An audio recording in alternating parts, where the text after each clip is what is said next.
Well, it's no secret that Chuck Norris is politically active and a conservative. In fact, he was smart enough when he campaigned for me when I ran for president in 2008, and he regularly writes a column for townhall.com. Chuck and his wife Gina recently recorded a video message on why they think this is the most important election of our lifetime. We are here to talk about a growing concern we all share. If we look to history, our great country and freedom are under attack. We're at a tipping point, and quite possibly our country as we know it may be lost forever if we don't change the course our country is headed. Well, here to explain why he's so concerned about the direction of our country is Chuck Norris. Please welcome him.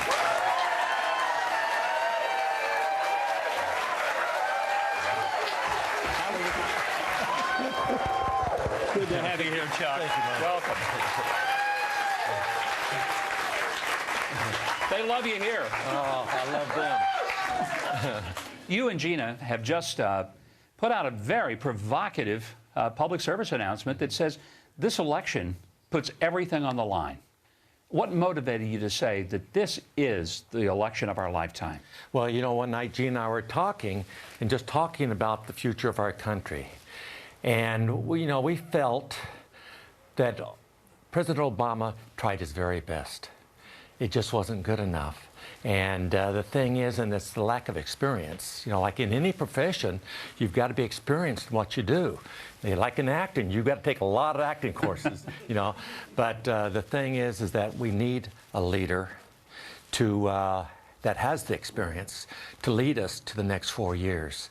And so we realize that our freedom is in jeopardy in our country today. And so Gina and I sat down and wrote that speech in about 15 minutes. And so I was doing a Total Gym infomercial. And so we asked the producer, said, can we do this PSA? And he said, of course. So they filmed it for us that day, and that's where it started. This week during the Democratic National Convention, when the big hubbub happened over the platform language and God was taken out, then put back in, what did that say to you as you watched all of that unfold? Well, it just shows how they really think. You know, that they have no reason to believe that God should be an integral part of our society. And, and Joe Biden, as he's given his speech, I gave him 4 Pinocchios because his nose kept getting longer and longer as he was talking.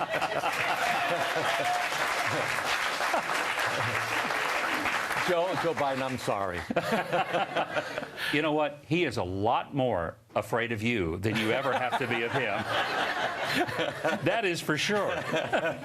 You regularly write articles that appear in townhall.com and other publications and on the internet. You've not been afraid to be politically active. One of your acting cohorts, Clint Eastwood, took a stand.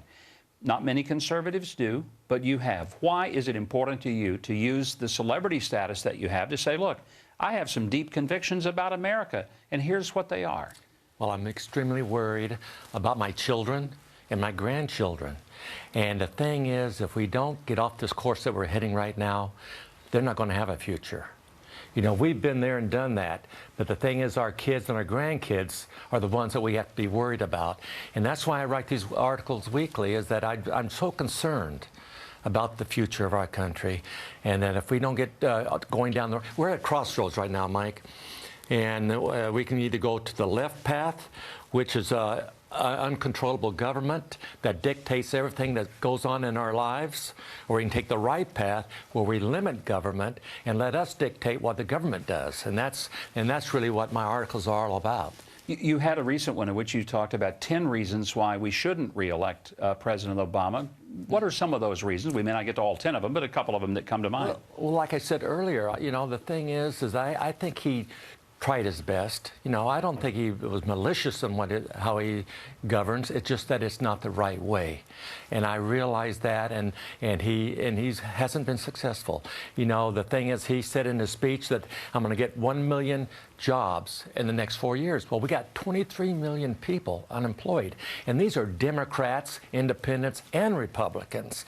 And so I'm just saying to the Democrats, you know, you really need to search your heart. You know, the thing is, and saying, do you want another 4 years of a man? Not forget about party politics. Do you want another man for 4 years who has not had the experience to govern these 4 years, to govern another 4 years? And I think if you look in your heart, you'll realize that it's not the right way to go. If there was an important big issue that you feel overshadows everything else in this election as to why we should or shouldn't vote for Barack Obama, tell us what it is. You mentioned experience, but yeah, something that... Well, you know, the thing is, what worries me, if he gets elected, we're going to have some U.S. Supreme Court justices retiring. And so that means that Obama is going to be putting in more liberal U.S. justices. And I think that's going to jeopardize our Constitution. It's going to jeopardize our Second Amendment rights for sure, because they will eliminate gun control in our country. And so this is what I'm extremely worried about, Mike, is that if Obama gets reelected, that's the direction we'll be going, and it really has me concerned. You know, when you said about the Supreme Court justices, the entire audience, you could hear them audibly responding. I think a lot of people forget that that is one of the most permanent powers of a president. Exactly. So much of what he does can be undone, but that has long-term, generational implications, and a very significant thing. Well, like Ronald Reagan said, you know, 1,000 years of darkness. You know, everyone bringing that up. That was Ronald Reagan's statement, not mine.